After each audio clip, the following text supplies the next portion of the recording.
With the permission of Hashem,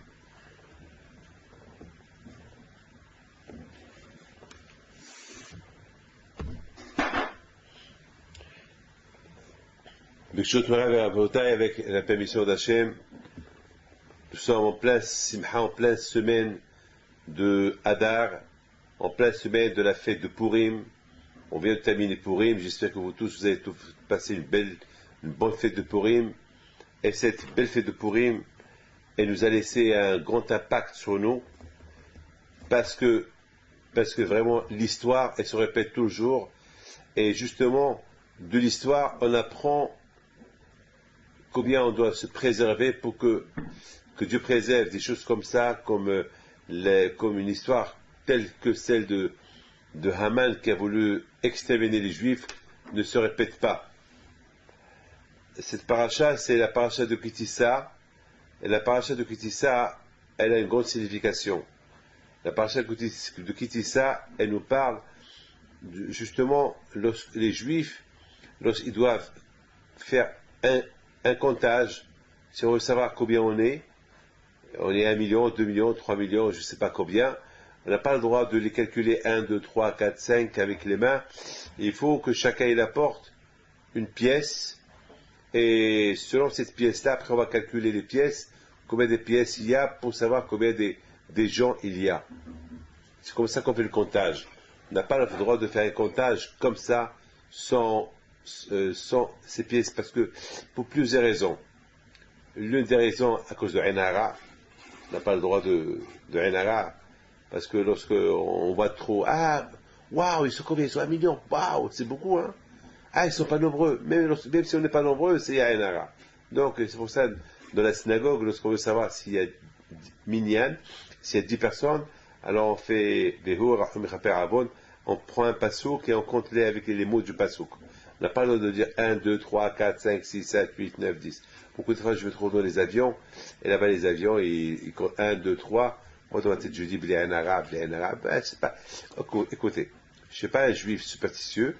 Je suis un juif comme tous les juifs que j'accomplis uniquement ce que la Torah dit.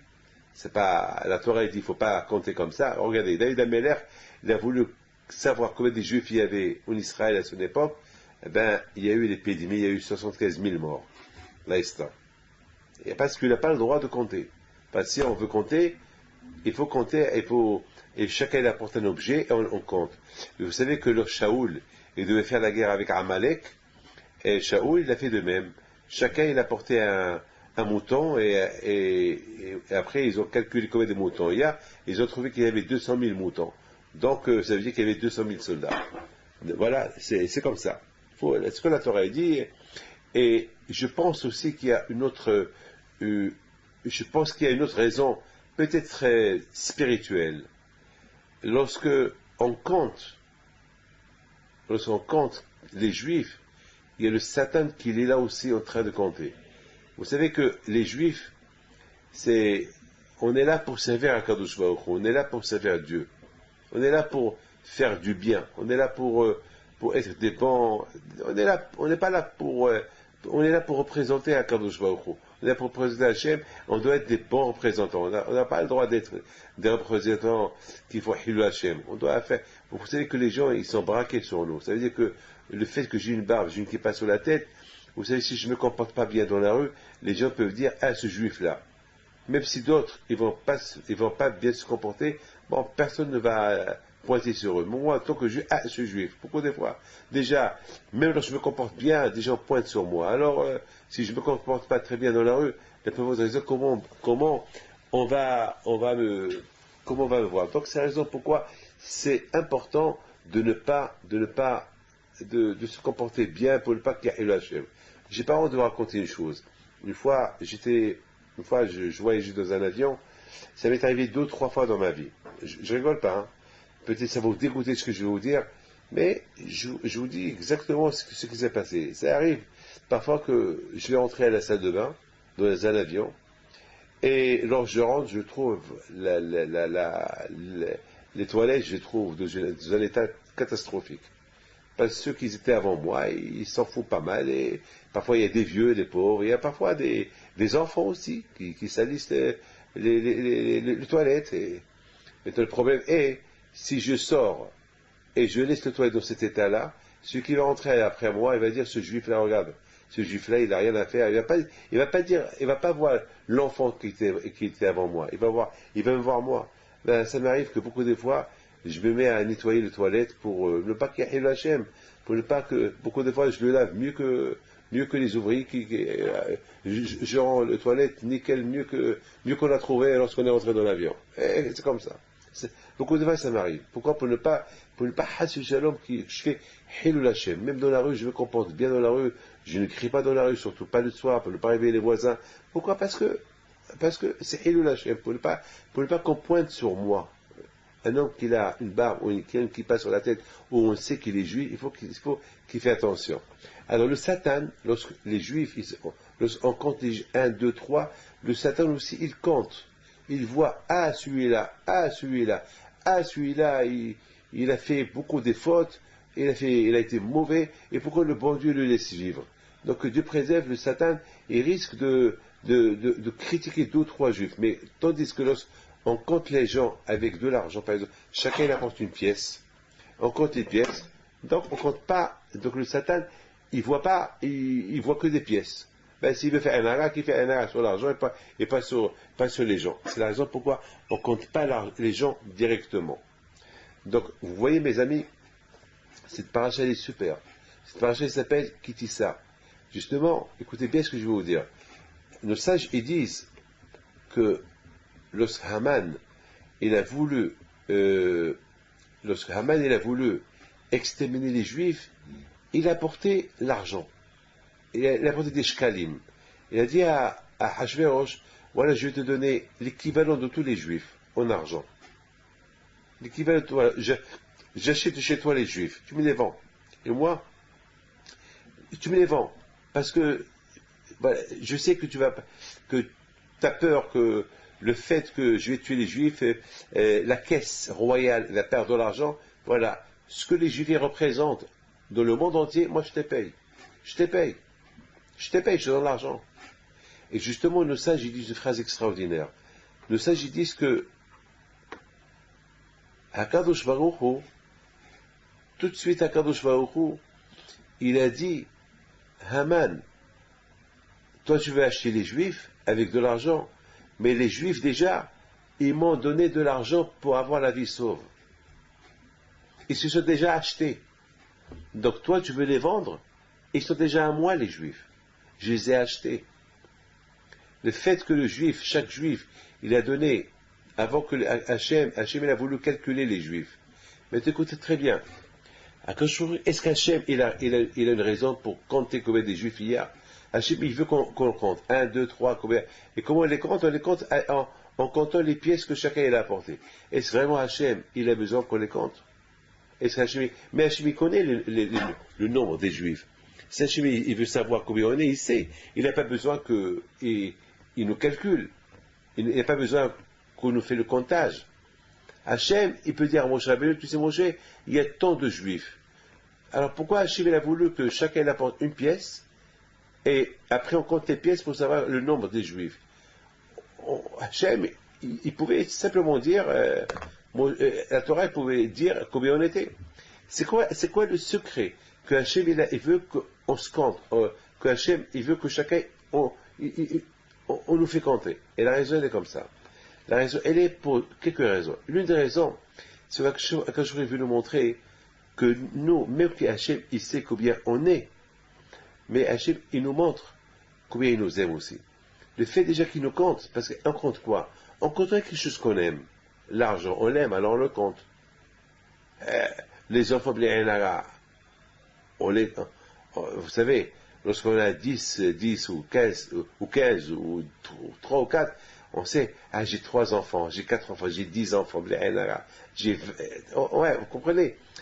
C'est-à-dire, lorsque vous dites à quelqu'un combien des enfants tu as, et, vous savez, il dit avec joie, j'ai 5, j'ai 6, j'ai 7, chez mes enfants. Tu vois, et l'homme, il n'a pas besoin, le papa de compter chaque jour ses enfants, lorsqu'ils sont à table, 1, 2, 3, il sait combien il a, il sait. Donc Hachem aussi, il a combien on est, il sait. Hachem, c'est notre père.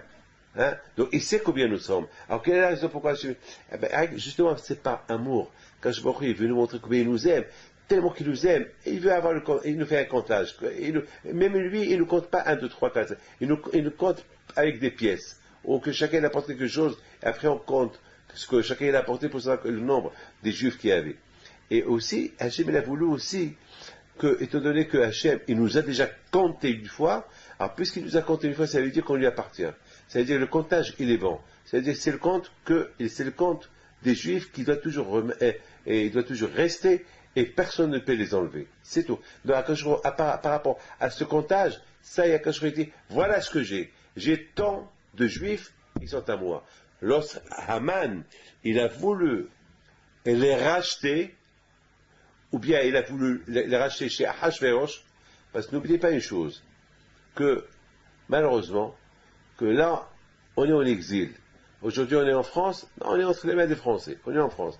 Bon, Hachem, grâce à Dieu, tout va bien. Bon, Hachem, tout va bien. Mais vous imaginez que demain, qu'est-ce qu'il peut y avoir? Écoutez, lorsque les Juifs à l'époque de la Shoah, ils étaient en Allemagne, ils étaient entre les mains de Hitler. Ils étaient entre ses mains. Malheureusement, puisqu'ils étaient entre ses mains, il a fait d'eux ce qu'il voulait. Et c'est ça. Il a fait d'eux ce qu'il voulait. Donc, à Bretagne, il faut savoir une chose, que nous, près à même qu'on est là où on est entre les mains de quiconque, mais on veut qu'on soit toujours entre les mains de Akadosh Baruch Hu. On veut qu'on soit toujours entre les mains d'Hachem. C'est ce qu'on dit le soir. Biatra afkedrohi. Hachem. Avant qu'on va dormir, on dit Hachem, voilà, je ne dépends que de toi. Je dépends, même que je suis en bonne santé, je risque de ne pas me réveiller. Alors je dépends de toi, protège-moi, que je dors bien et que je me réveille bien. Protège-moi. Donc, lorsque les Juifs, ils étaient à l'époque de Ahashverosh, ils étaient entre les mains, ils étaient à Shoshan, et à l'époque il y avait Ahashverosh. C'était le grand roi, le roi qui a régné sur 127 nations. Et ce fameux Ahashverosh-là, c'était lui le responsable des Juifs, comme qu'il était responsable de toutes les nations. Et voilà maintenant, Haman, il vient chez lui, il lui dit, ce peuple juif-là, qui sont sous ta responsabilité, voilà, je les achète. Je l'achète chez toi. Comme ça, ils vont être sous ma responsabilité, comme ça, je fais d'eux ce que je veux. Et Ahashverosh, au départ, il ne voulait pas. Il avait peur. Il a dit, mais quand même, je suis responsable. Il a dit, non, t'inquiète pas, mais tu es responsable, mais voilà, j'achète ta responsabilité. Tu me l'es dans l'autre main, c'est moi qui vais être responsable. Et malheureusement, il a écouté, et c'est ce qui s'est passé. Il a écouté. Maintenant, Rabotai, il faut savoir une chose. Au moment qu'il a fait ça, Akadosh Baruch Hu, tout de suite, il a dit, Amzrob, Haman le fou, même que tu crois, tu as acheté les Juifs des mains, tu les as récupérés chez Ahashverosh, mais sache qu'il m'appartient, c'est moi qui les ai donnés entre les mains d'Ahashverosh. Mais je les ai donnés entre ses mains, mais pas entre tes mains. Ils ne sont pas entre tes mains, ils sont entre ses mains. Même qu'il les a donnés, ça ne veut rien dire. Ils sont toujours à moi. Pourquoi? Parce que je les ai calculés déjà une fois. Une fois, je les ai calculés. Lorsqu'ils étaient dans le désert, je les ai calculés. Je pouvais ne pas les calculer. Parce que je connaissais déjà le comptage. Je pouvais ne pas les compter. Mais je l'ai fait. Pourquoi je l'ai fait? Parce que je voulais montrer aux Juifs combien je les aime. Ce comptage-là, c'est pour leur montrer combien je les aime. Donc, et en plus, avec ce comptage-là, ils se sont donnés à moi. Le fait que chacun m'a apporté une pièce, donc le pièce représente la personne elle-même. Donc tous ces gens-là, ils sont à moi. Les pièces qu'ils ont apportées, ça représente eux-mêmes. Donc ils sont à moi. Donc puisque les shkalim à eux, ils ont déjà l'argent ils se sont achetés avec l'argent, et cet argent il est encore chez moi. Donc toi, mettons, tu as donné l'argent à Hachverosh pour le récupérer, tu te trompes. C'est extraordinaire. Tu te trompes. Donc c'est ça, Raboutaï, c'est pour ça. C'est ça c'est ça, mes amis. C'est ça ce que chacun de nous, il faut savoir. Chacun de nous, il faut savoir ce que je suis en train de vous dire. Qu'Am Israël, le peuple juif, il est toujours entre les mains de Hakadosh Baruch Hu. C'est vrai, on habite en France, on habite en Amérique, on habite au Maroc, on habite en Algérie, on habite en Russie. C'est vrai. Mais il faut savoir les choses, même qu'on habite là où on habite, on est toujours entre les mains de Hakadosh Baruch Hu, toujours on est entre les mains de Hakadosh Baruch Hu. Et c'est Hakadosh Baruch Hu, Adonai, Ro'el, ça. C'est Hakadosh Baruch Hu, notre berger. Lorsqu'on considère qu'on est toujours entre les mains de Hakadosh Baruch Hu, alors jamais il n'aura besoin de rien. Ça. Mais le problème est lorsque on veut être indépendant de Dieu, on ne veut pas dépendre de Dieu. Alors lorsqu'on ne veut pas dépendre de Dieu, ça c'est un grand problème. Là que Dieu préserve, on risque d'avoir des ennuis. Alors quand je lui dis, tu veux dépendre de toi, tu veux pas que je garde le comptage, alors voilà, d'accord, allez, tu es entre les autres, entre les mains des autres, jusqu'à ce qu'on fait des chouvas. Maintenant, c'est ça la paracha de cette semaine. La paracha de cette semaine est toujours en liaison avec la fête de Purim. Pourquoi? Parce que c'est très important cette paracha-là. Cette paracha qui parle du comptage. Le comptage des Juifs. Le comptage des Juifs. Quand Hachem a dit, lorsque Moshe a dit, quelque chose a dit à Moshe de compter les Juifs. Et pourquoi il a dit de compter les Juifs? Parce qu'avec ce comptage-là, Akash Baruch Hu, il voulait montrer combien il aime Am Israël. Combien, tellement qu'il les aime, même qu'il connaît leur nom, mais tellement qu'il les aime, il veut savoir le compte exact. Mais le compte, il le sait déjà. Mais Hachem, il a voulu autre chose. Il a voulu que chacun il apporte quelque chose. En apportant quelque chose qui lui appartient, ça veut dire que ce qu'il apporte, qu'il appartient, et Hachem il dit, maintenant par rapport à ce que chacun il a apporté, pour savoir le nombre de chacun, alors vous tous vous m'appartenez. Ça veut dire quelque part, le fait que chacun il apporte quelque chose, vous savez c'est quoi l'argent? Quand même l'argent c'est quelque chose, l'argent quand même c'est quelque chose qui appartient, chacun, c'est l'argent qui nous appartient quand même. Donc le fait que chacun ait apporté une pièce d'argent qui lui appartient, et donc cette pièce-là, elle le représente à lui. Ça veut dire que comme si c'est moi qui s'est donné entre les mains d'Hachem. Et cet argent-là, il est resté au Beth Amikdash, la maison de Dieu. Et avec cet argent-là, ils font les sacrifices de le Beth Amikdash. Donc ça veut dire comme si déjà nous, on appartient à Kadosh Baruch Hu, et on s'est donné comme sacrifice à Kadosh Baruch Hu. Donc on appartient à Kadosh Baruch Hu par rapport à ce premier comptage qu'on a été compté dans le désert lorsqu'on a quitté l'Égypte. C'est extraordinaire. Donc à partir de là, personne ne peut nous avoir. Même si on essaie de nous avoir, même si on essaie de nous détruire, eh bien, il y aura toujours, Am Israël sera toujours sauve. Regardez Haman, il a voulu détruire les Juifs. Et voilà, qu'est-ce qu'il a gagné? Il a rien gagné. À la fin, c'était lui qui a été pendu. Regardez Hitler, c'est lui qui a voulu détruire la solution finale des Juifs. C'est vrai, il a presque réussi en Europe. Mais à la fin, il est mort dans un bunker. À la fin, il est mort. À la fin, aujourd'hui, les Allemands, ils reconnaissent le mal qu'ils ont fait aux Juifs. Bon, maintenant, quelque part, il y a une pénitence. Il y a tous les peuples qui ont fait du mal aux Juifs à l'époque de l'occupation nazie. Aujourd'hui, tout le monde les reconnaît. Ils demandent pardon. Ils essayent d'être gentils avec nous. Ils essayent d'indemniser, etc., etc. Mais à Kopanim, c'est quelque chose qui est certain. Maintenant, on va essayer de comprendre quelque chose dans la Torah. Pourquoi Kadosh Baruch Hu, il nous demande qu'on fait un calcul avec un mahazit shekel, une petite pièce, toute petite pièce. Mais c'est une grande question. Kadosh Baruch Hu, il veut nous calculer parce qu'il nous aime. Alors, par rapport à l'amour qu'il nous porte, eh ben, qu'il nous dit qu'on apporte pas une pièce symbolique, une petite pièce de un demi-shekel, qui nous dit, et sachant que cet argent-là qu'on va apporter, c'est le Beth Amikdash, c'est pour les sacrifices, etc.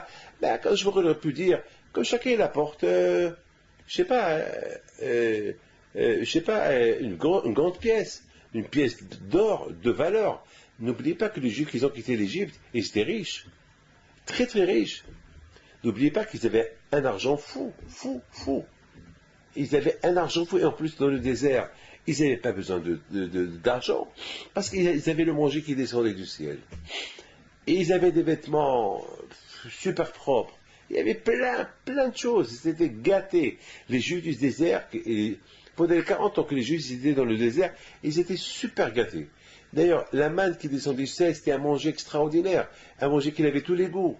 Un manger qui avait tous les goûts. Vous savez qu'est-ce que faisait la femme? La femme, elle disait à son mari, mon mari, qu'est-ce que je mange aujourd'hui? Il dit, aujourd'hui, je veux des navets avec la kilia, au couscous au poisson, au couscous à la vinaigrette, je ne sais pas s'il existe, je ne sais pas moi, je ne sais pas quoi. Eh bien, sa femme lui dit, d'accord, je t'apporte. Elle lui apporte la manne. La manne, c'était comme un couscous, c'était le manger qui descendait du ciel, c'était super. Il avait un seul goût. Il n'y avait pas beaucoup de goût, un seul goût, mais il y avait un miracle. On pouvait avoir tous les goûts qu'on voulait dans ce manne-là. C'est-à-dire que la manne en lui-même, il avait un goût à lui. Il avait un goût à lui. Maintenant, si toi tu as envie de manger, par exemple, les truffes et avec des oignons, je sais pas moi, je sais pas, le juif il se rappelait comment en Égypte l'Égyptien ils mangeaient ceci et cela, il a envie. Il dit à sa femme, aujourd'hui tu me fais les pruneaux aux amandes. Ah, du pruneaux aux amandes, bon, d'accord, elle va, elle apporte la manne. Mais la manne, c'est la manne, c'est la même couleur, c'est les mêmes grains qui tombent du ciel. Alors, il prend la cuillère, il goûte, super bon. Le goût que l'homme il voulait, de la manne, il l'avait. C'est extraordinaire. Celui qui veut des pigeons, il goûte le pigeon dans la manne. Celui qui veut, je sais pas moi, ce que tu veux, il y avait le goût. C'est extraordinaire, c'est extraordinaire. Alors, ce qu'il faut savoir, mes amis,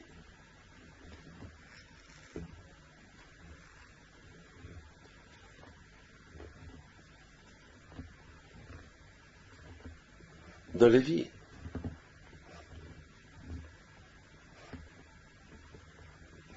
il n'y a pas que le manger qui compte. Hachem, il voyait les gens de là-haut. Comment ils s'intéressaient à la manne. La manne, quelque part, c'était comme un piège. C'est quoi un piège? Parce que, en vérité, l'homme dans la vie, il ne faut pas qu'il pense qu'à manger, qu'à faire de l'argent, avec les vêtements et les voitures. Il y a autre chose, il y a un autre plaisir. Il y a d'autres plaisirs. Le plaisir, c'est pas que le matériel. Il y a un autre plaisir qui s'appelle religion, Torah, mitzvot, et ton copain, et ton ami, secoue tes amis. C'est ça le plaisir. Fais attention. Alors, les Juifs, lorsqu'ils ont quitté le désert, ils ont quitté l'Égypte, c'est extraordinaire. Ils avaient un manger qui se préparait dans le ciel, qu'il avait tous les goûts, tout ce qu'ils voulaient, il y avait dedans. Mais quand je vois il dit, Hachem, ça va lui faire plutôt plaisir que l'homme, il va être un peu normal. La vie, c'est pas avec le manger. Ben, il mange, pourquoi pas, manger ce bon manger qui descend du ciel.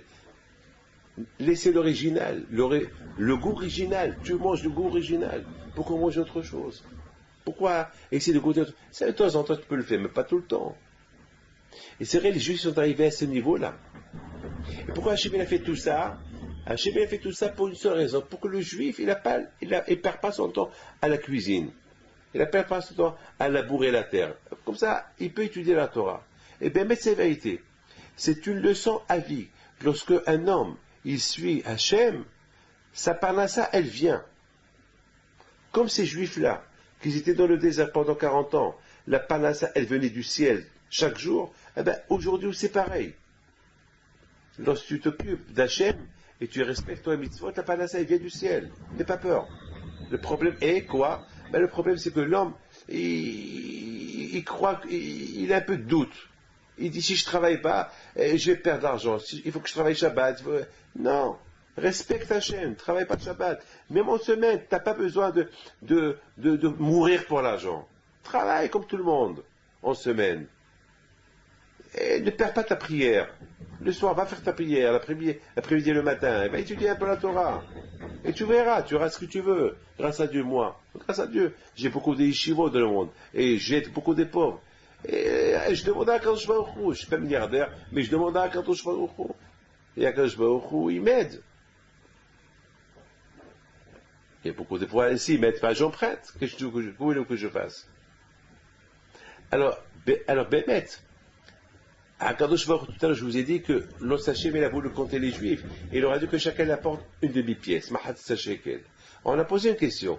On a dit pourquoi Kadosh Baruch Hu, il demande à Mahatzah shekel, étant donné que ce Mahatzah shekel là, c'est pour le comptage des gens, au contraire, que chacun apporte une grande pièce, une belle pièce d'or, je sais pas moi, $1000, $2000 de l'époque, ou $10 000, ils étaient des milliardaires, ils ont ruiné l'Égypte, ils ont quitté l'Égypte, ils se sont sortis avec plein d'argent. Et en plus, tout l'argent qu'ils avaient, à part l'argent qu'ils ont recueilli dans la mer, lorsqu'il y a eu qu'Hatiam souffle lorsque la mer s'est coupée, lorsque les Égyptiens ils ont poursuivi, ils ont pris avec eux de l'or, etc., etc., ils ont trouvé un argent fou dans la mer. D'après de ça, le pauvre dépense chez les Juifs, il avait peut-être 300 chameaux pleins d'argent, entre chameaux et ânes et chevaux, etc., etc. Donc ils étaient milliardaires. Vous savez quoi? Akash Baruch Hu, il veut simplement nous faire remarquer une chose. Hachem, il veut qu'on compte notre vie avec un demi-shekel. C'est quoi ça? Pourquoi chacun écoute un demi-shekel? Pourquoi moi, ma vie, moi David Pito, c'est ce que je vaux chez le bon Dieu, je vaux un demi-shekel. Au contraire, Akash Baruch Hu, il a qu'à nous dire que chacun apporte $1000, $2000, ou $10 000, ou $100 000 de l'époque, je ne sais pas quoi.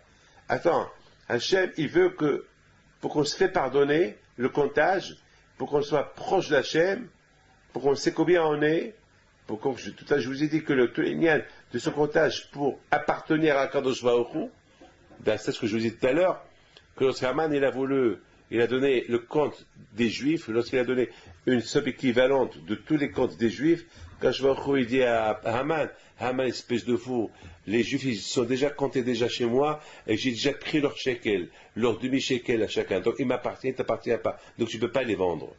Donc si c'est ça, je ne comprends pas. Pourquoi Akadosh Baruch Hu ne nous a pas demandé à donner une belle somme d'argent? C'est quoi la raison?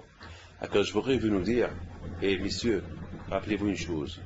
Chacun il doit savoir une chose. Chacun ne vaut pas un demi-euro, un demi-dollar. On n'est rien. Parce que lorsqu'on meurt, on laisse tout ici. Donc on ne prend rien. Donc c'est le minimum de qu'on donne pour se faire compter. Il n'y a rien. Qu'est-ce que tu prends avec toi? Qu'est-ce que tu vaux? Tu vaux rien du tout. C'est important que l'homme y pense ça.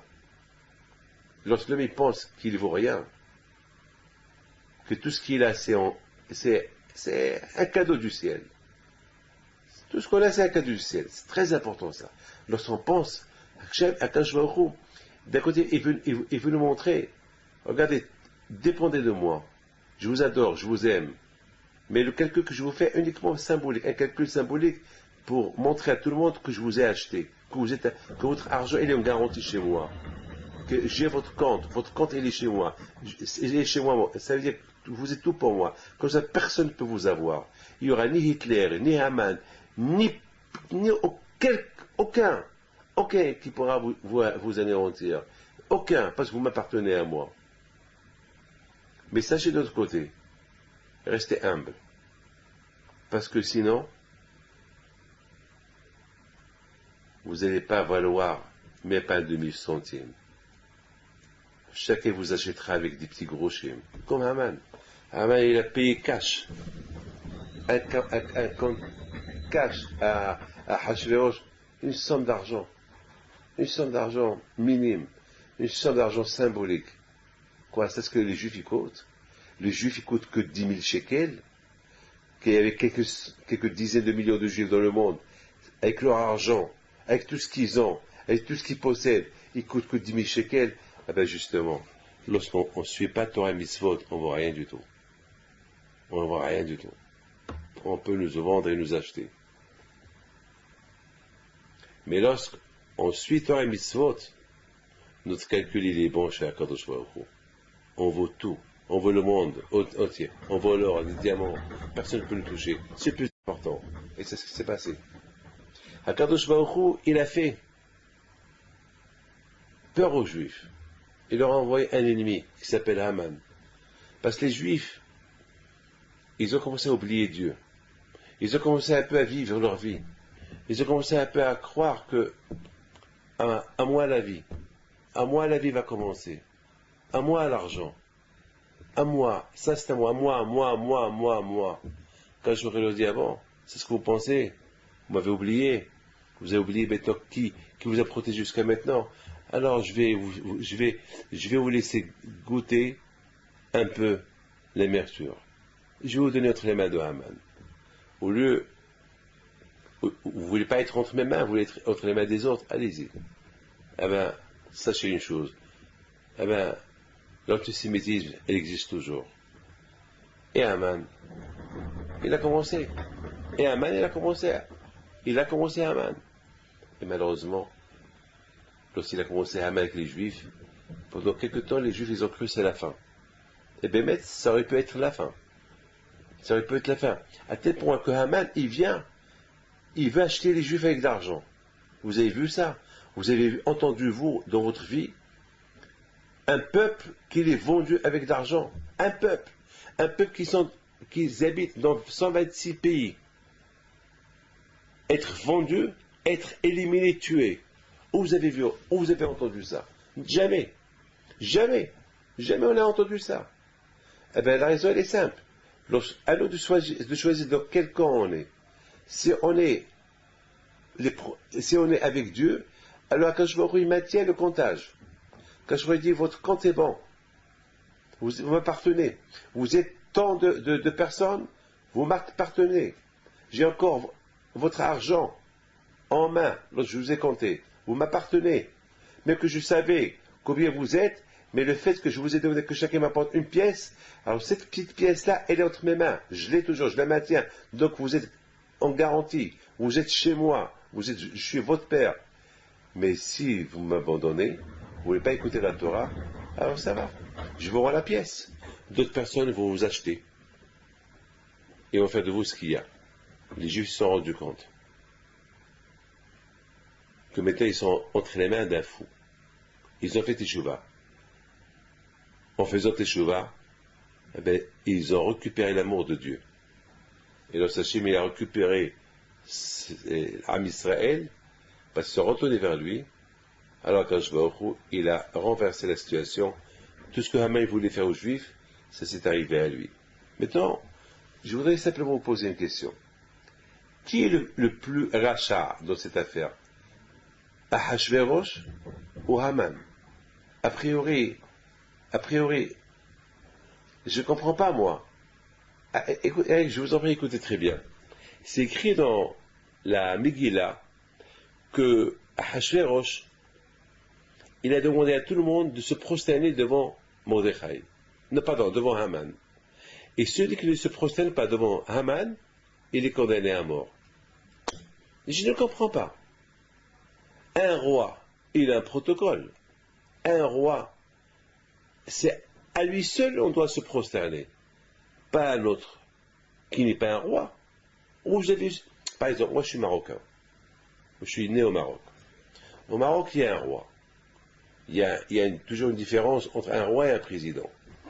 D'ailleurs, même en Arabie Saoudite, même la reine Elisabeth, lorsque quelqu'un lui parle, on s'abaisse c'est comme à l'époque on se prosternait, mais maintenant les choses se sont arrangées. Maintenant les choses ne sont plus comme avant que les gens se prosternent devant un roi. Aujourd'hui, les gens ils baissent la tête. Ça s'appelle comme se prosterner. C'est un kavod, parce que c'est un roi. C'est comme ça. D'ailleurs, même les présidents, les grands présidents, lorsqu'ils sont devant un roi, ils abaissent la tête. Un roi, il a un protocole. C'est quand même un roi. Il a une image extraordinaire. C'est un roi. Un roi, c'est Hachem qui décide qui est le roi, qui va être roi, qui ne va pas être roi. Alors, on sait très bien que un président, c'est le peuple qui vote pour lui. Chaque 4 ans, le président il change. Mais un roi, c'est une dynastie. Il est roi de son père, de son grand-père, et ses palais. Et le peuple, c'est son sujet. D'ailleurs, je me rappelle beaucoup de fois le roi du Maroc, il appelle, je sais pas, il s'adresse au peuple marocain, ils appellent mes enfants, mais il parle comme s'il parlait à ses enfants. C'est comme ça. C'est comme ça. Alors, imaginez-vous un roi qui va nommer son premier ministre, et le roi lui-même, il va dire à tout le monde, prosternez-vous devant mon premier ministre. Est-ce que c'est logique? C'est pas logique, parce que c'est des choses qu'on n'a jamais entendues. Ça n'existe pas qu'un roi ait dans sa place un premier ministre. Ça n'existe pas. Et non seulement ça, le roi Hachvérosh, qu'est-ce qu'il a fait? Il a demandé à tout le monde de se prosterner devant Haman, et celui qui ne le fait pas, il est condamné à mort. Chose qu'on n'a jamais entendue, que celui qui ne se prosterne pas devant le roi Hachvérosh, qu'il est condamné à mort. Comment? Le roi, on ne se prosterne pas devant lui, il n'est pas condamné à mort, mais devant son adjoint, c'est ceux qui ne se prosternent pas devant lui, il est condamné à mort. C'est pas logique. C'est pas logique. Je ne comprends pas. En plus, il lui donne sa bague. La bague que le roi, la bague royale, qui porte, il la donne à Hachvérosh. Où vous avez entendu ça? On donne une bague à une femme. Lorsqu'on se marie, on donne la bague à la femme. Ça veut dire, voilà, tu es ma femme. Voilà, elle fait côté chez lui, voilà, tu es ma femme. Toi et moi, on est unis. Hachvérosh, il prend sa bague, il l'enlève de ses mains. C'est comme s'il marie Haman. Il dit, Haman, voilà, tu es mon préféré. Tu es plus que ma femme. Voilà. Je ne comprends pas. Il y a quelque chose qui ne va pas là. Il y a quelque chose qui ne va pas là. Pourquoi tout ça? Alors, mes amis, écoutez très bien. Je suis obligé de vous dire ce que je vais vous dire. Je suis obligé de vous dire que Hachvérosh, il est plus rachat que Haman. C'est ce que nos sages y disent. Mais a priori, lorsqu'on réfléchit un peu, on va voir que vraiment le rachat, c'est Haman, c'est pas Hachvérosh, parce que c'est Haman qui a voulu tuer les Juifs. C'est pas Hachvérosh qui était le premier qui a voulu tuer les Juifs, c'est Haman. C'est Haman. On n'a pas vu que c'est Hachvérosh qui veut tuer les Juifs. C'est Haman qui a voulu tuer les Juifs. Alors, pourquoi on va dire que Haman, il est moins rachat, il est moins méchant que Hachvérosh? Eh bien, écoutez très bien. Moi, je pense comme ça. Que Hachvérosh, c'est un grand rachat. Mais c'est un peureux. Un grand peureux. Pourquoi? Parce qu'il déteste les Juifs. Il veut en finir avec les Juifs. Il veut en finir avec les Juifs. Mais il a peur d'en finir avec les Juifs. Parce qu'il a peur. Il s'est dit que chacun qui a touché aux Juifs, il a reçu un coup. Il a reçu une tannée.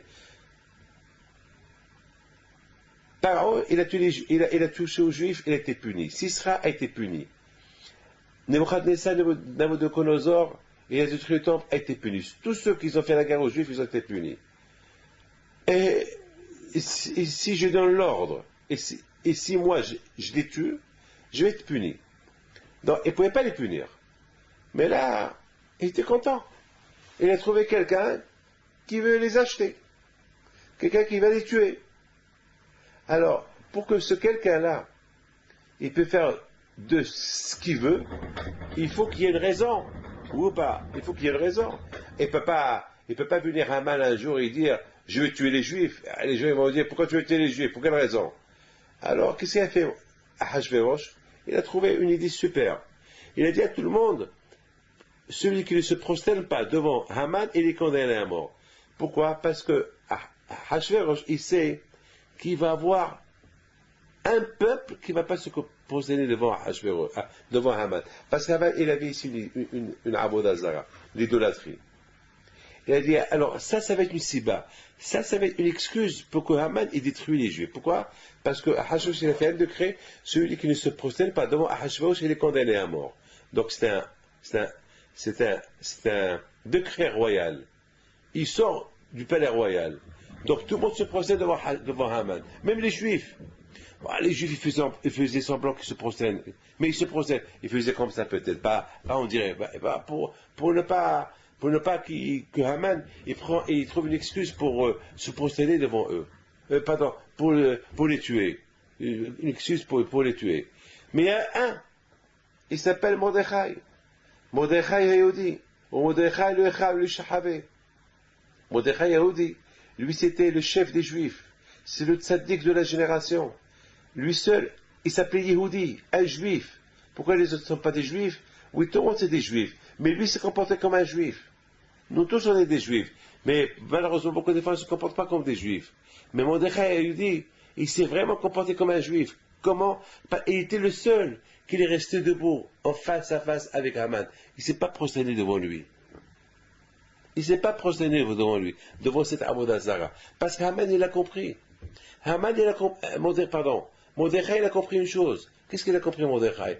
Mordechai, il a dit, est-ce que c'est logique que le roi Hachvérosh, il donne ce titre-là à Haman, un titre qu'il ne le mérite pas? Ce Haman était qu'un esclave, était un serviteur. Bon, il est devenu riche. Il lui donne un titre.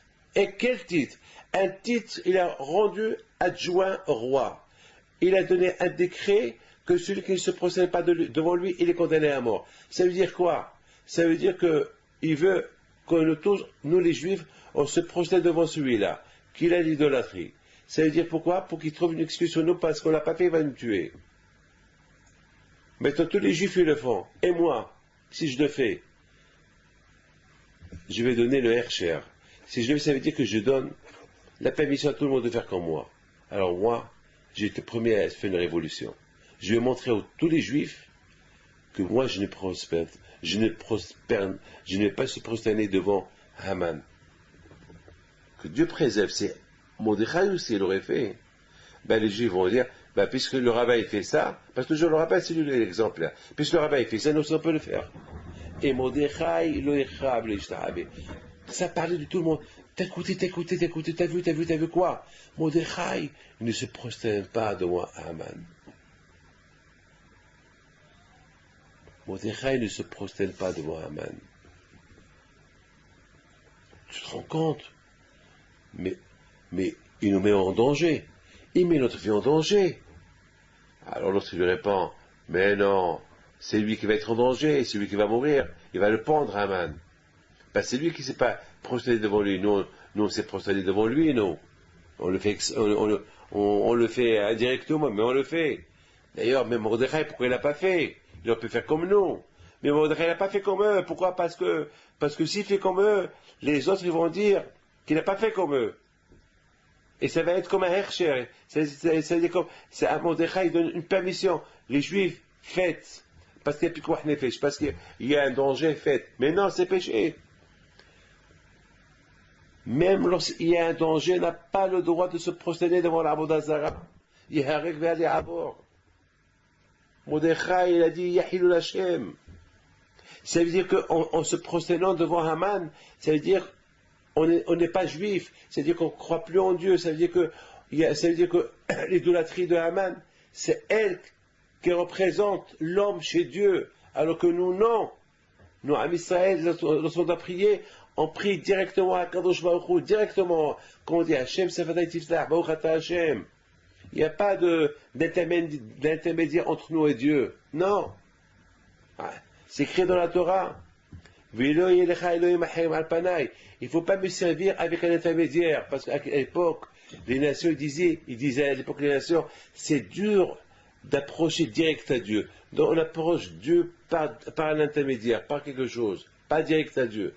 Et non, c'est pas vrai. Hachem dit non. Un enfant, lorsqu'un enfant, il veut quelque chose, est-ce qu'il ne demande pas un intermédiaire?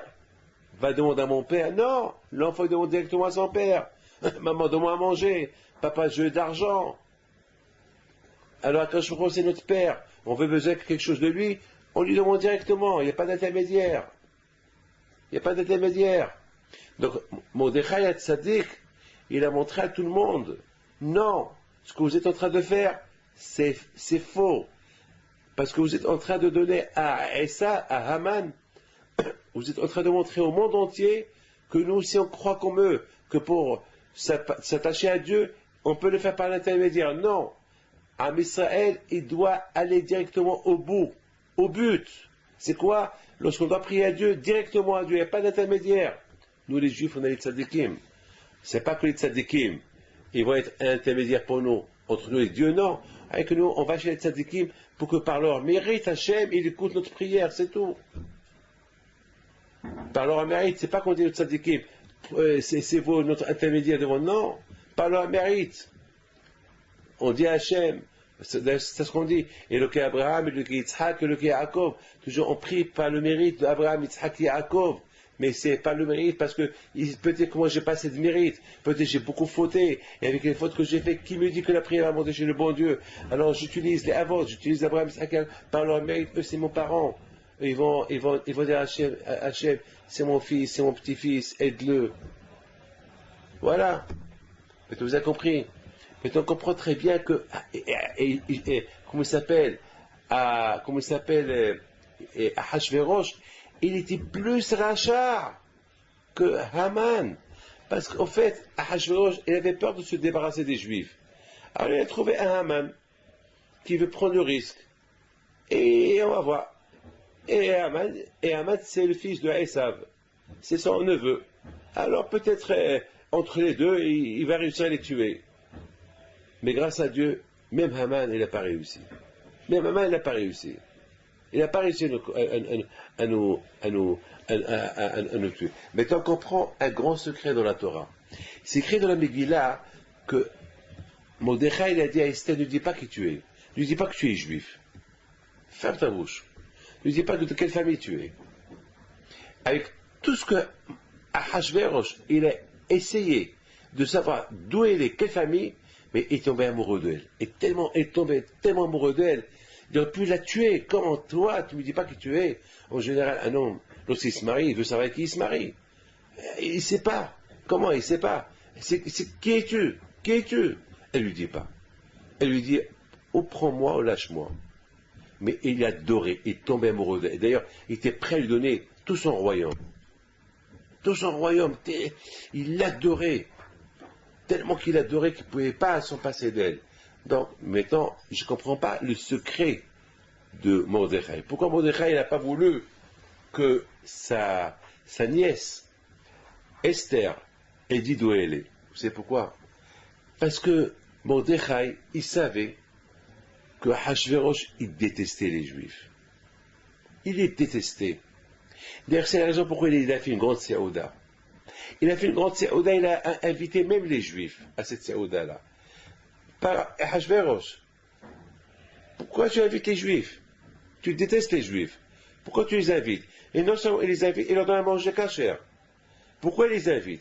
Parce qu'Hachvérosh, il sait que lorsqu'il va les inviter, ils vont profiter, ils vont fauter dans cette séouda, dans la fête, le festin qu'il a fait. Un festin qui a duré longtemps. Des mois il a duré ce festin-là.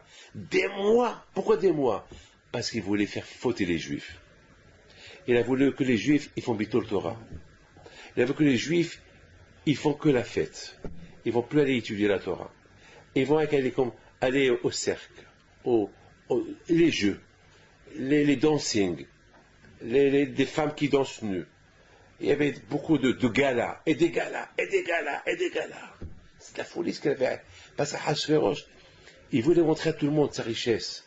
Il voulait montrer à tout le monde ce qu'il peut faire. Et surtout, il voulait que les Juifs aussi y viennent. Et lorsqu'ils vont venir, ils vont se déconnecter de Dieu. Et là, le bon Dieu va les punir.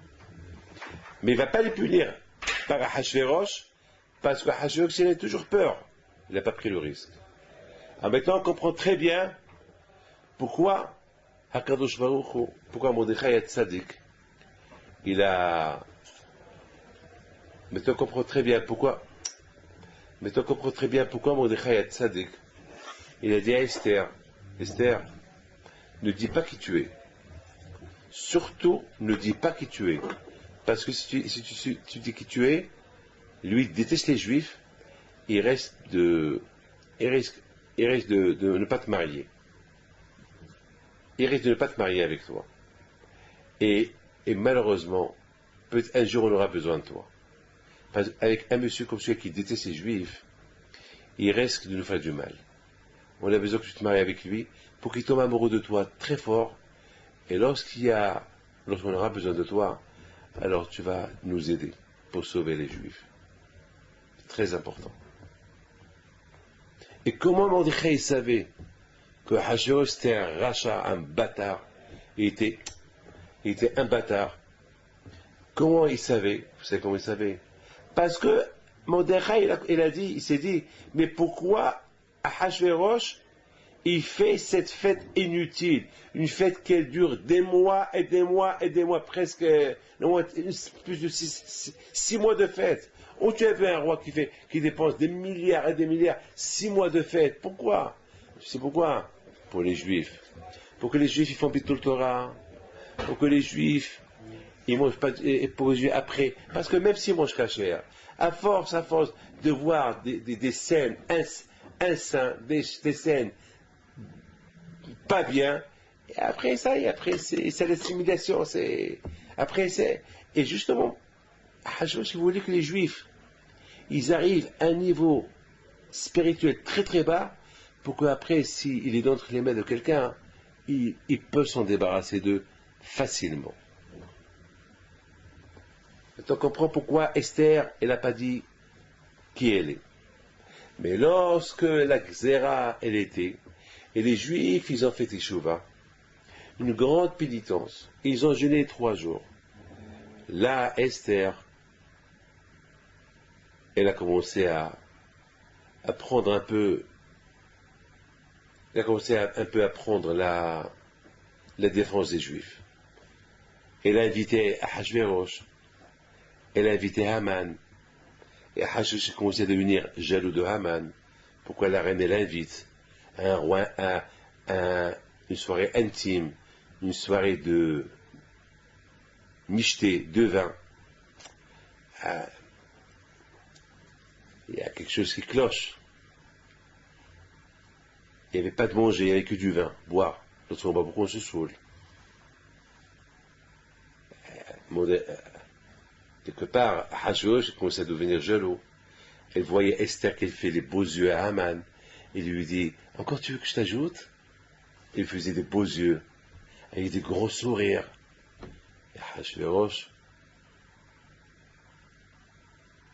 ne comprenait pas. Et il dit à sa femme, mais qui es-tu? Ben, demain je te dirai qui je suis. Ben, si tu me dis qui es-tu, je te donne ce que tu veux. Tout mon royaume, je te donne. Mais qui es-tu? Demain je te dirai. Mais à une condition. Demain, je veux que tu viennes au michté que je te fais un bel apéritif, mais je veux que Haman aussi, il vienne. Wow. Haman? Oui. Haman, tu viens demain soir? Je t'invite avec le roi. Et Haman, il ne savait pas quoi penser. Haman, il était dans les nuages. Et Hachvérosh, il était en plein rage. Parce que jamais il a vu ça. Il ne peut pas la condamner. Il ne peut que... Il a des suspects. Pourquoi il l'invite? Et les yeux qu'il lui fait. Donc, non. Et les juifs, non, elle ne peut pas être juif. C'est les juifs. Pourquoi il a invité Haman? Haman, il a fait un décret d'exterminer tous les juifs. Non, elle n'est pas juive. Même Haman ne savait pas qu'il était juif.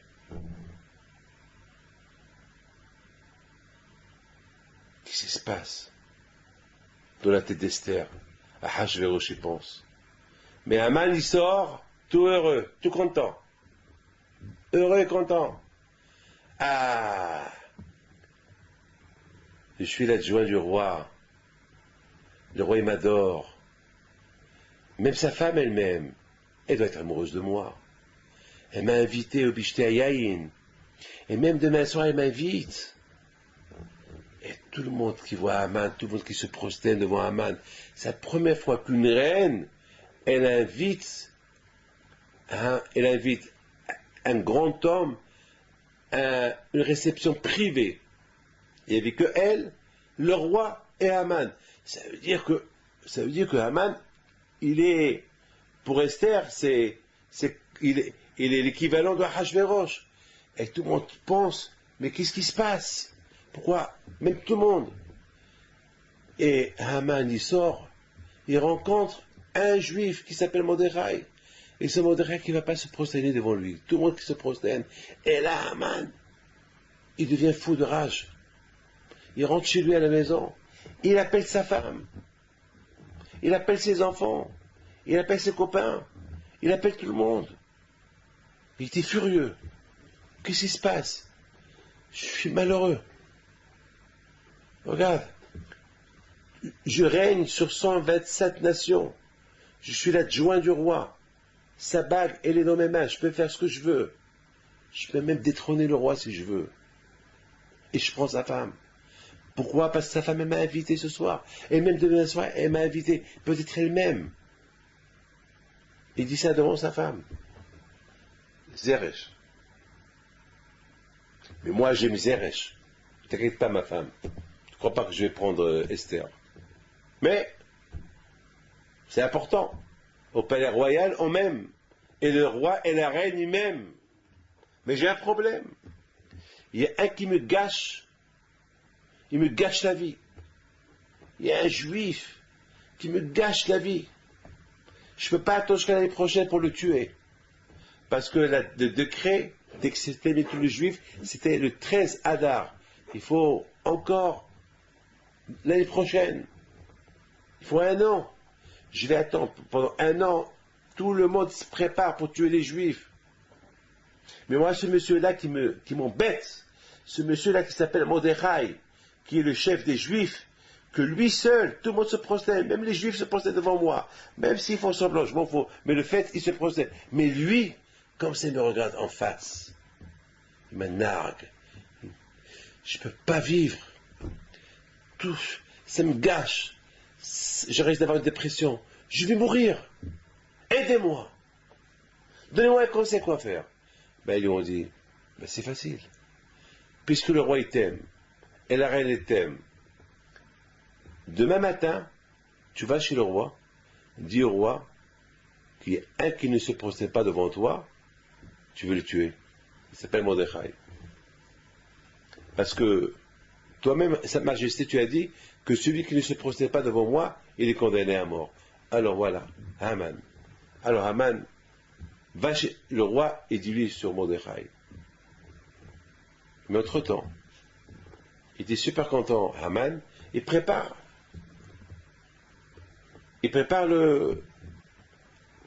l'arbre où il va pendre Haman, où il va pendre Mordechai. Mais ce soir là-bas, il y a un qui n'arrivait pas à dormir. Il est plein de rage. Ahashverosh. Il pense. Pourquoi Esther, elle invite Haman? Quelle est la raison? Quelle est la raison? Il y a une raison. Peut-être elle complote quelque chose contre moi. Peut-être demain soir elle va me tuer. Peut-être elle et lui vont me tuer demain soir. C'est pas possible. L'idée de Esther rend jaloux à Ahashverosh. Le rend jaloux à mourir. Il n'arrive plus à dormir. Lorsqu'on a un problème, on n'arrive pas à dormir. Surtout lorsqu'on aime quelqu'un. Lorsqu'on aime une femme, et on soupçonne que cette femme-là, elle a les yeux sur quelqu'un, on n'arrive pas à dormir. Ou le contraire.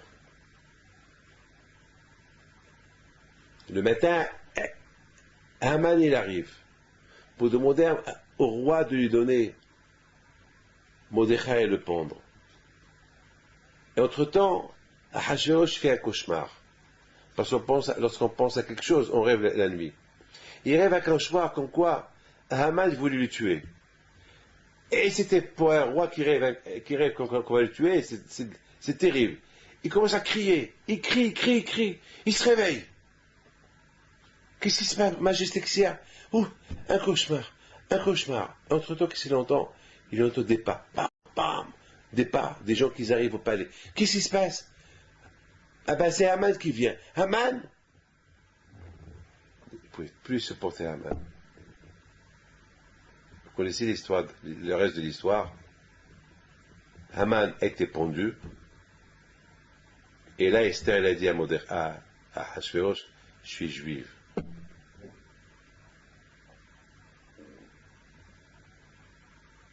T'es juif? Ouais. Pourquoi tu ne me l'as pas dit? Ben parce que si je t'aurais dit, à cette époque, je sais que tu n'aimes pas les juifs. Parce que si tu aimais les juifs, comment tu les as donnés entre les mains de ce rachat-là? Entre les mains de Haman, tu lui as vendu gratuitement. Même l'argent, tu n'as pas voulu encaisser l'argent. Donc je ne peux pas te dire. Je ne peux pas te dire que j'étais juif. Tu ne m'aurais pas marié. Et si tu ne m'aurais pas marié, eh ben Haman il aurait fait ce qu'il veut des juifs. Il a fallu que je cache le secret pour qu'on se marie, pour que maintenant je devais demander un nœud la gezerah sur les juifs. C'est extraordinaire. C'est écrit dans la Torah, dans la Megillah, Vatilvash Esther Malchut. Avant que Esther elle est venue chez le roi, elle a mis des vêtements royaux. Et là, je me suis posé une question. Est-ce qu'il y a des vêtements royaux? Tous les vêtements qu'une reine ou un roi porte, c'est des vêtements. Pourquoi la Torah dit royal? Et sur ce, nos sages disent, Vatibash Esther Malchut, c'est quoi les vêtements royaux? Royal, les vêtements d'Hachem. Roi HaKodesh. Et c'est habillé avec la Kedusha. On ne parle pas des vêtements. Elle a jeûné, elle a prié. C'est ça les vêtements. C'est avec cette protection qu'elle est rentrée. Parce que là, elle va aller chez Hachvérosh. L'inviter, lui, à Haman. Hachvérosh peut lui dire, et depuis quand tu invites Haman? Pourquoi jamais tu l'as invité? Pourquoi c'est aujourd'hui que tu l'invites? Depuis quand? Pourquoi tu l'invites? Pour quelle occasion tu l'invites? Quelle est la raison que tu l'invites? Et le roi Hachvérosh, il a droit à poser ces questions-là. C'est quoi ça? Pourquoi tu n'invites pas sa femme, que Haman seul? Ah, c'est bizarre, c'est louche. Elle avait peur, la pauvre. Elle aurait pu tout de suite, elle a voulu le rendre jaloux. Mais elle reste sa vie. Elle peut devenir tout de suite jaloux et la tuer. Donc, elle s'est habillée avec des vêtements de prière. Et c'est comme ça qu'elle s'est présentée chez le roi Hachvérosh. Elle l'a invité et le roi l'a accepté. Et on connaît la suite de l'histoire. Maintenant, mes amis, on comprend beaucoup de choses dans cette Megillah, extraordinaire cette Megillah. Il n'y a pas le nom de Dieu dans cette Megillah. On ne sait même pas qui ils ont prié les Juifs. C'est écrit qu'ils ont prié. Ils ont jeûné 3 jours et 3 nuits. Mais à qui ils ont jeûné? À Dieu. Pourquoi c'est pas écrit Dieu dans la Megillah? C'est pas écrit le nom de Dieu. Et qui a écrit la Megillah? C'est Mordechai et Esther. Non seulement ça, Mordechai et Esther, ils ont décrété un décret que cette Megillah, on va la lire chaque année. Et on va rendre ces jours-là de Purim une fête. Au départ, Chachamim, ils n'étaient pas d'accord. Et à la fin, ils étaient d'accord. Et d'ailleurs, toute la Megillah a été écrite par Roi HaKodesh. Comme c'est écrit au Mordechai, et Mordechai, il savait ce qui va se passer. Comment il sait? C'est le Roi HaKodesh. C'est écrit dans la Megillah que Haman il a dit dans son cœur. Comment Mordechai vont écrire dans la Megillah que Haman il a dit dans son cœur? Pourquoi? Ils ont vu ce qu'il a dans la tête, dans le cœur. Ça prouve qu'ils avaient le roi HaKodesh, ils étaient des prophètes. Ils savaient tout ce qui se passait. Mais quand même, comment ils ont réussi? C'est extraordinaire, ils ont réussi, Mordechai et Esther, à convaincre tous les rabbins du monde à faire la fête de Purim pour toutes les générations à venir. Jusqu'à maintenant, ça fait plus de 2000 ans qu'on fête Purim. Ils ont accepté. Quelle est la raison? Quelle est la raison? C'est extraordinaire. Quelle est la raison? Vous savez, mes amis, il faut savoir une chose. Lorsqu'on voit un miracle, On dit à Hachem, merci Hachem. Quelqu'un il est malade, il va chez le médecin, il lui dit tu as un cancer, que Dieu préserve. Et après il guérit. Merci Hachem, tu m'as guéri. Mais il y a des gens qui ont un cancer, ils ne savent pas qu'ils ont le cancer, ils guérissent sans savoir qu'ils avaient une fois un cancer. Ouais. Sans médicaments, sans rien du tout. Le matin, on quitte la maison. Est-ce qu'on sait si on va retourner ou pas? On sait très bien, beaucoup des gens qui sont partis dormir ne sont pas levés le matin. On sait très bien qu'il y a eu des gens qui sont sortis le matin de la maison, ils ne sont pas retournés le soir. Ils ont eu un accident, un infarctus, n'importe quoi.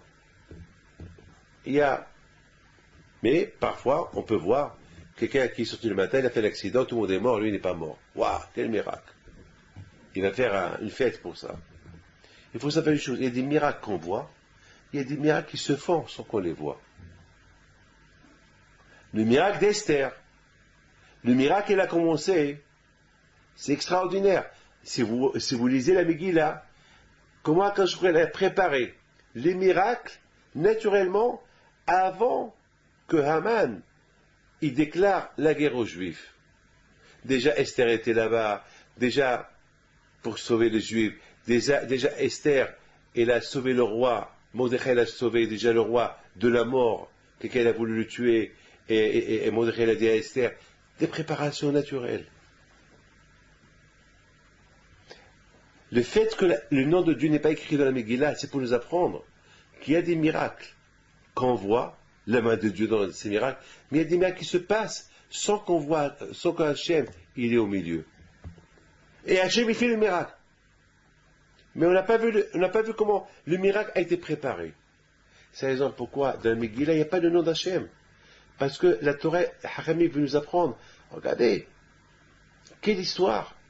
Cette histoire, comment Hachem nous a préparé l'histoire, comment Hachem nous a préparé les miracles, avant qu'il y ait eu le grand miracle. Et a priori, on dirait pas que Hachem était dedans. Et Hachem était dedans. C'est très important de savoir que chaque jour, on vit des milliers de miracles. Mais on ne voit pas les 20 d'Hachem dans ces miracles-là. Parce qu'on ne connaît pas qu'il y a eu des miracles. Mais après 120 ans, lorsqu'on sera dans l'autre monde, le bon Dieu va nous montrer des milliards de miracles qu'il a fait avec nous chaque jour, pendant toute une vie. Et nous, on va dire, mais on ne savait pas. On ne savait même pas, Hachem, que tu as fait avec nous ces miracles. Pour te dire merci Hachem. Quand je vois il nous répond, mes miracles sont cachés. Mon nom, il est caché.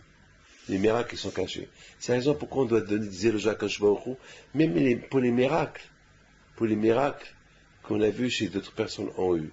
Pourquoi? Parce qu'on doit se dire, peut-être nous aussi, on devait avoir ces miracles-là, mais ils se sont arrivés avec nous, mais sans qu'ils arrivent. On devait faire un accident, on ne l'a pas fait. C'est un miracle. Pourquoi il faut qu'on fait l'accident et on voit le miracle pour dire, ah, quel miracle. Au contraire, si on devait avoir un accident et l'accident ne s'est pas fait, c'est ça le plus grand miracle. Beaucoup de fois, ça arrive que les avions, ils atterrissent, et au lieu qu'ils décollent, ils décollent plus, ils disent, il y a un problème technique. Après 2-3 jours, il y a un grand... Comment il a pu s'envoler et atterrir, puisqu'il y a des problèmes techniques. Et pendant une semaine, ils vont réparer. C'est des miracles. Mais il y a beaucoup de techniciens qui disent ça. Beaucoup de fois, des avions qui atterrissent avec des miracles. Ils décollent avec des miracles. Beaucoup de fois. Moi, je vous raconte un miracle qui m'est arrivé. J'étais à Lyon avant-hier. Je prends des cachets pour le diabète. Et voilà, il s'est passé que je sais pas, involontairement, je prends un cachet et je jette un cachet. Le lendemain, c'était le Ta'anit, le jeûne d'Esther. J'étais à une Séouda, j'arrive à la maison, c'était 1h du matin. Et je me suis rappelé, je n'ai pas pris le cachet du diabète. Parce que mes médicaments, ils étaient en bas au bureau. Je n'avais pas les clés. J'avais de la peine. J'ai dit, oh là là, le taux du diabète doit être élevé. Et soudainement, je me rappelle, mais hier, j'avais jeté un médicament, un cachet du diabète. J'ai commencé à le chercher, je l'ai trouvé. C'est pas un miracle, ça. Est-ce que moi je jette les médicaments? Est-ce que moi je suis bête de jeter les médicaments? Pourquoi je ne l'ai pas rendu dans la trousse? Parce qu'Hachem savait que le lendemain, j'allais oublier la trousse au bureau et que j'avais pas pris, je vais pas prendre du médicament toute la journée. Il fait que je le prends avant d'aller me coucher. Et Hachem a fait que je le laisse. Un miracle. Après, j'ai vu le miracle. Mais le miracle, il a commencé lorsque j'ai laissé le médicament, lorsque j'ai jeté le médicament. Et pour moi, je l'ai jeté. Je ne pensais pas à ce qui va se passer demain soir. C'est la raison pourquoi il n'y a pas le nom de Dieu. Ça veut dire qu'il faut savoir une chose. Chaque chose, toute la vie de la personne, même qu'il ne voit pas des miracles, pour dire merci à Hachem, Hachem, il lui fait des miracles sans que lui il le sait. Sans que l'homme il le sait. Et c'est la raison pourquoi il faut toujours dire merci à Kadosh Baruch. Maintenant, on comprend très bien pourquoi Esther Amalka. Donc Esther Amalka, il a dit aux Juifs, à Hachamim, il faut qu'on fasse cette fête-là chaque année. Et ils ont dit à Esther, pourquoi? Quelle est la raison? Pour qu'on te donne la gloire? Non. Il leur a dit pour donner la gloire à Hachem. Parce que à cause de cette histoire de Haman, les Juifs, ils ont dit Naase Venishma. Ils ont dit Kimo Vikiblo. Ils ont maintenant, regarde comment ils font les fêtes. Regarde comment maintenant ils aiment Akadosh Baruch Hu. Regarde comment ils aiment Akadosh Baruch Hu. Regarde maintenant comment ils voient tous les miracles que leur a fait sans que eux,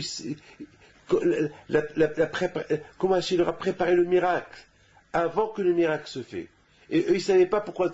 Regarde les fautes qu'ils ont fait. Au lieu que le bon Dieu les punit pour les fautes qu'ils ont fait, le bon Dieu leur a préparé que des miracles à côté. Regardez ce qu'ils ont fait. Pas pour moi, pas pour mon honneur, pas pour ma gloire, mais pour Hachem, il faut faire cette fête-là.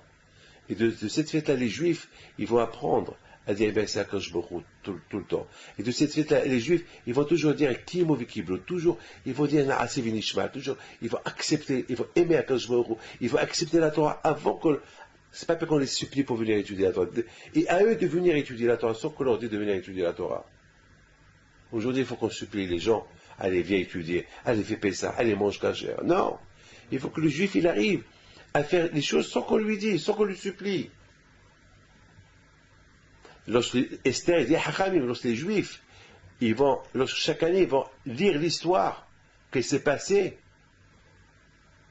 alors, et l'histoire, elle se répète toujours. Donc, ils vont se renforcer toujours dans la religion. Et c'est important pour les Juifs qu'ils sachent, parce que s'ils ne connaissent pas cette histoire-là, c'était la plus grande Shoah des Shoah, la mère des Shoah. Haman, il a voulu le faire. C'est important que les Juifs le sachent.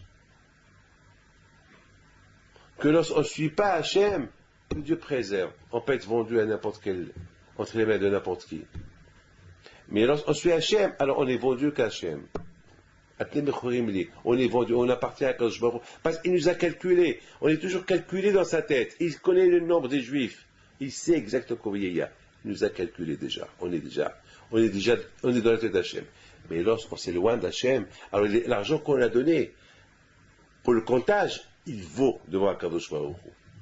Ah, c'est un comptage.